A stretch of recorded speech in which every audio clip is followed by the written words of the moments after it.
Good morning from Sarasota Bay. What you're seeing is the inland side of City Island, which is right near Lido Key in Sarasota.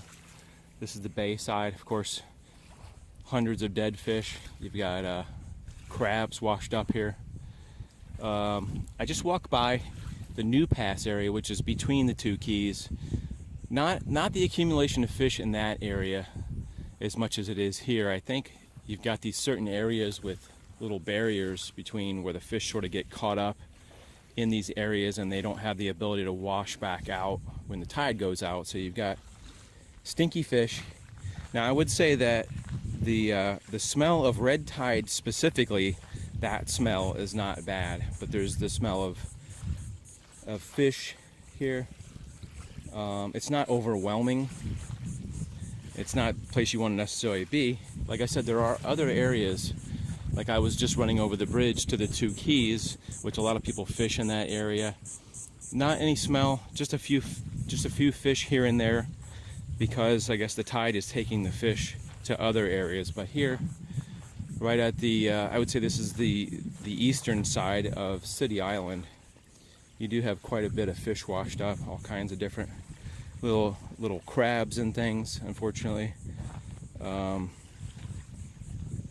I wouldn't say it's overwhelming. Like I said, there's hundreds of dead fish over here, but I wouldn't say the smell is overwhelming. There are people out here in the park trying to still enjoy the day. It's been going on for a few weeks here in Sarasota. I've been staying away from the beaches purposely. I usually run on the beaches, I would say 2 or 3 times a week, near the water, the bay. But this specifically, I've been staying away from this area for that reason. Normally there would be dozens of people out here during a normal day of the week. This is a Monday. Like I said, the smell of red tide isn't overwhelming. Usually you get like a cough, and you can get irritated. Your lungs can get irritated, your throat, your eyes can get irritated. But as far as that going on, I'm not noticing as much. I was in Venice last week. It was much more, I guess, potent, you could say, where you can't help but coughing. You get this tickle in your throat. So if you wanted to come out to, what did I say, City Island, it's not awful out here. Besides the fish, looking at the fish, the red tide smell, I would say, is not terrible. Now maybe on the Sarasota beaches, which I'm not planning to go to today, is worse. And I think it depends on just the conditions, the water conditions, the air, which way is the wind blowing. Generally speaking, red tide is like an algae that stays offshore, and it's usually not just like right here on the edge of the tide. Not usually, but I wouldn't be going in the water. But I think what is happening is the fish from offshore are getting affected by the red tide. They can't breathe in that algae. Then they die. The tide brings them in, and you end up with what we got here. So Sarasota is being really good about cleaning the beaches, trying to clean the canals. More dead fish here. Cleaning the canals and trying to keep the accumulation of fish down. And they may have cleaned out here recently so people can enjoy the outdoors. Because for like me, people like me, I love to jog on the beach and have the fresh air of the ocean.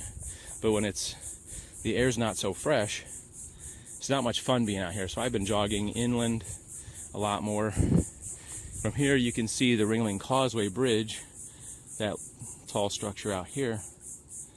And I've noticed that the traffic is a lot less to the beach. Just overall, I think tourism is being hurt. People aren't eating out at the restaurants, and for good reason. But I would say if you wanted to come out to City Island, which, like I said, is to the north of Lido Key. There's a lot of restaurants. There's a few restaurants out here. It's not terrible. You can go out there and eat, and I don't think it would bother your respiratory. And that's on the sides of the passes. There's enough water circulation to keep the fish from being in one spot, just sitting there, sort of festering and stuff. So that is the report here. One interesting thing, besides all the dead fish, is you can actually see different species of crabs and fish. I mean, it's not funny, but you can see things that you wouldn't normally see. as if you were to come out here regularly, you wouldn't see all these crabs and these fish out here. So in a way, it's a little bit of a change, but overall, we just hope this is basically gonna end really soon, so we don't have to have all these poor guys. We're getting all kinds of dolphins are dying, and also some kind of eel there, right there, big long eel-looking structure. Yeah, we're getting manatees being killed. So it's very unfortunate, something you really can't do much about. We need a big storm to come through and just sort of wash this stuff out of here. It never lasts forever. It's just a kind of a momentary thing. Hopefully more dead fish down here. But I wouldn't say this is endemic of how everything is in Sarasota. It's just isolated areas, I believe, where these dead fish are. So there are some areas where you can come out and enjoy the Sarasota Bay, or I was out in the mainland side of the bay. I wouldn't say that the smell was terrible there either. Probably not the way you'd want to spend your vacation, but there are other things to do besides sit at the beach. It doesn't affect this, you know, if you're in the city, it doesn't affect that. So this is the New Pass Bridge. You can see the tide taking all the fish out into the Gulf. So this is why certain areas are more, I guess you could say, dead fish free than other areas. All this stuff is being washed out. Like I said, other areas, the fish just sort of get stuck there. But this is how the bay is sort of self-cleaning in a way. So all the fish go back out in the Gulf. They get eaten by what other creatures are out there, birds and things like that. You can see quite a few fish in this area, just all being washed out to Gulf of Mexico, which is right out here.